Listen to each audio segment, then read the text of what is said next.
Welcome to the ninth and final talk in our Foil Product Liability series. My name is David Kidman. I head the Product Liability Sector Focus team for Foil, and I'm a partner at DWF. If you've listened to the other talks in this series, you'll have learned about topics including the effect of Brexit on product liability law, genomics, Section 41 of the Consumer Protection Act, no-fault schemes for COVID-19 vaccines, and product liability developments in the US. You will have heard from guest speakers who sponsor Foil, drawn from expert witness company Hawkins, 39 Essex Chambers, and 1 Chancery Lane Chambers. If you missed any of them, they are all available retrospectively from Foil. I'm going to talk to you today about collective redress in the UK and whether we are headed for US-style class actions. Many billions of dollars in damages have been awarded in the US in class actions against companies in sectors such as tobacco, life sciences, and automotive. Class actions are big business across the Atlantic, and significant power rests in the hands of the bodies bringing class actions on behalf of consumers, along with eye-watering fees and profits to those representing parties and funding actions. This talk explores the key factors that may bring the UK closer to or keep us away from US-style class actions. I've split this into 3 core topics. Firstly, the European New Deal for consumers and its relevance to the UK. Secondly, Lloyd v Google and Merrick's v MasterCard. Are these cases a precursor to change for product liability group litigation? And thirdly, predicting the future behaviour of the OPSS, which and other UK champions of consumer rights. And throughout this talk, I will use the terms collective redress, representative action, class action, and group litigation interchangeably. All of them are intended to mean litigation by multiple claimants pursuing similar claims. On to the first topic then. The European New Deal for consumers and its relevance to the UK. Like referencing shell suits and Britpop, it already feels retro to talk about European law post-Brexit, given that the UK is no longer directly bound by it. However, it is right to recognise that the merits of having harmonised standards and rights between the UK and the EU means that European developments remain relevant here. It is therefore important to be mindful that our EU neighbours launched in 2018 a New Deal for consumers, intended to strengthen consumer rights. Part of this included EU-wide agreement on collective redress, and after a long period of debate, a collective redress directive was published on the 4th of December 2020, which came into force on the 24th of December 2020. Member states have 30 months in total to enact and apply the legislation. The directive obliges every member state to have at least 1 representative action scheme in place for redress and for injunctions. At least 19 of the 27 member states already had such schemes in place, but the directive reflects a trend of providing greater protection to consumers and extending collective redress rights. The directive is intended to add to, rather than replace, existing rights, and it provides a platform for collective cross-border claims. With an eye on whether it is likely to bring us closer to US-style class actions, 2 important points spring out of the directive. Firstly, that certain organisations and public bodies, as so-called qualified entities, will be able to launch group actions on behalf of consumers. Among other criteria, those qualified entities will have to be non-profit making and able to show at least 12 months of activity of protecting consumers' rights. This is undoubtedly intended to narrow the scope for abuse and manipulation by third-party litigation funders, who might seek to encourage collective redress with the primary aim of profiting from it. Secondly, in positive news for defendants and their insurers, there is no obligation on member states to have an opt-out system for any type of claims. What do I mean by opt-out? Well, an opt-out action is one where people are automatically included as claimants if they meet certain criteria. For example, they bought a certain product within a certain date range unless they expressly opt out. That can lead to a starting point of thousands, if not tens or hundreds of thousands of claimants in the group action, with potential damages or other remedies multiplied accordingly, plus the publicity that comes with such a large action. Interestingly, earlier drafts of the directive sought to oblige member states to have an opt-out system for certain types of action. Arguably, the reason for changing that was to help curb the risk of profiteering and keep away from US-style class action where opt-out mechanisms are more prevalent. Where does this leave the UK? We already have group litigation orders, which have traditionally been opt-in and routinely used. Recent high-profile examples involve products such as PIP breast implants, Volkswagen vehicles, and Deploy hip implants. Having been involved in some of these matters, I've seen that there is, in general, a well-developed, tried and tested set of rules to effectively manage group actions, built over 30 years or so of trial and error.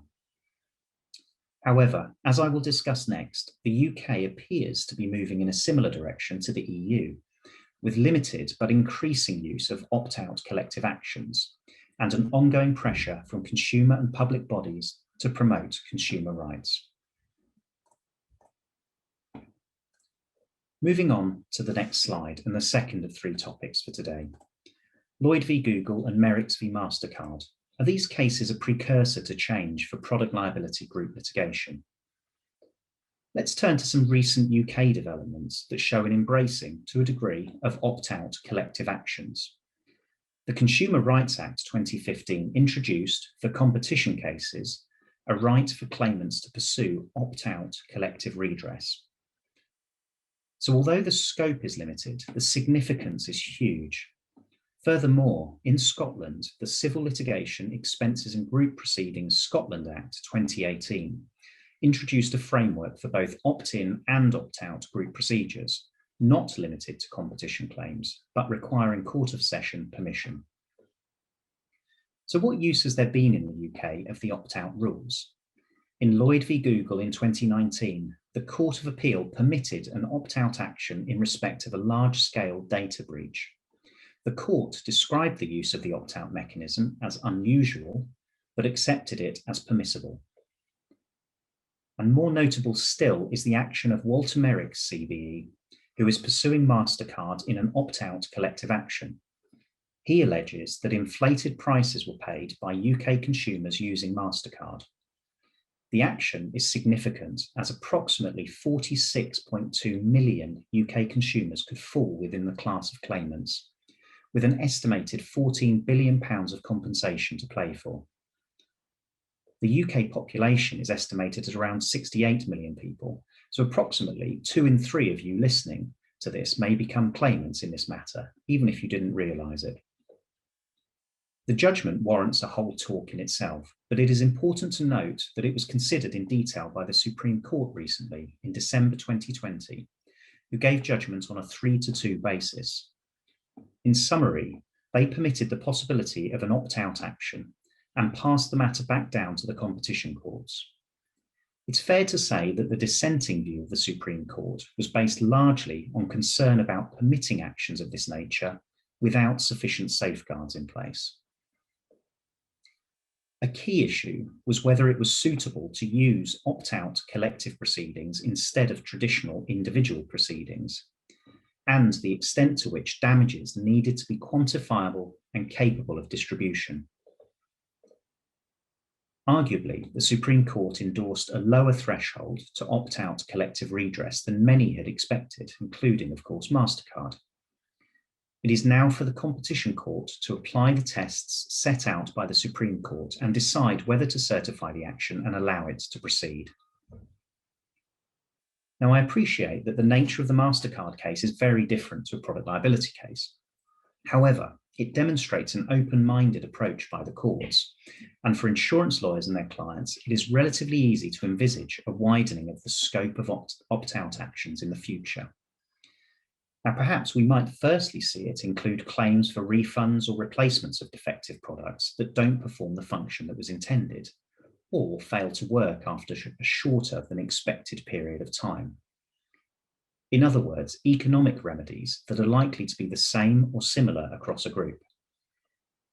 Assuming there is reasonable traceability of who bought those goods, opt-out collective redress could include all consumers who purchased such a product. Then, it seems to me a relatively small step to an opt-out collective action in relation to products that have caused injury and/or property damage, though with significant work likely to be required by representatives of a group to show that damages can be quantified and distributed fairly. With Scotland already intending to allow a wider scope of opt-out group actions, it is sensible to monitor developments there to see if it becomes a test bed for product liability claims pursued in opt-out group litigation. Moving on then to the third and final topic of today, predicting the future behaviour of the OPSS, Which and other UK champions of consumer rights. So I turn now to the final part, which considers how certain bodies might seek to embrace this brave new world. We've seen Walter Merrick's CBE fly the flag for MasterCard users, an individual with the expertise and resources to take the role of proposed class representative. He is a qualified solicitor and has held numerous high-profile roles, including as founding Chief Ombudsman of the Financial Ombudsman Service. For product liability claims, it is reasonable to anticipate that public and private bodies intended to champion consumer rights would be interested in playing the role of class representative if it becomes permissible in a widespread way. But which bodies might step up to this role? The Office for Product Safety and Standards, or the OPSS, was created in January 2018 as a government body intended to protect consumers, among other things. Although it was described by the government itself in a House of Commons committee as a toothless regulator, it remains an intended central hub for registration of products, publication of product recall information, and a driver of product safety campaigns, with the latest one warning us all of the risks of swallowing magnets. In March 2021, it put out a call for evidence to individuals and businesses in relation to product safety laws, with the aim of making them fit for the 21st century. However, this doesn't include any questions on collective redress. Arguably, the OPSS simply doesn't have the budget or the legal expertise itself to pursue collective actions, even if it was able in law to do so. Furthermore, with concerns raised in the past that the OPSS is too business-friendly, and bearing in mind the UK government's determination to be welcoming to business post-Brexit, it seems unlikely that a public body would want to fly the flag for consumers in group litigation anytime soon. It seemed much more likely that Which or another consumer body would push itself into the limelight as a representative in future product liability group litigation, if permitted. Which's website contains campaigns to end dangerous products such as combustible chargers, toxic toys, and chlorinated chicken, among other things. It also promotes its related company, Which Legal. Its stature would mean that it could be a credible front for litigation funders looking to profit from the next big piece of group litigation. So with it possessing legal expertise directly or by finding a more established claimant law firm to bed in with, and with credibility and potential funding, in my view, Which would be a prime candidate for the future if the UK's collective redress laws are relaxed to mirror the European position. So to summarise, in my view, there is a momentum and some compelling indications that the UK is heading towards increased and wider collective redress. Insurance lawyers and their clients should be mindful of this. The Merricks v MasterCard case is a particularly important milestone, although it is highly notable that there is a strong conservative approach taken by the dissenting judges of the Supreme Court, not to be relaxed in certifying collective action, particularly if it is opt-out. The courts have always adopted the role of gatekeeper in applications for group litigation orders to keep matters well-defined and predictable in scope. It will be interesting to monitor how this area of law, and indeed business, unfolds over the next few months. Thank you for listening, and please do get in touch if there are any product liability or recall topics that you would like us to cover in future events. Goodbye.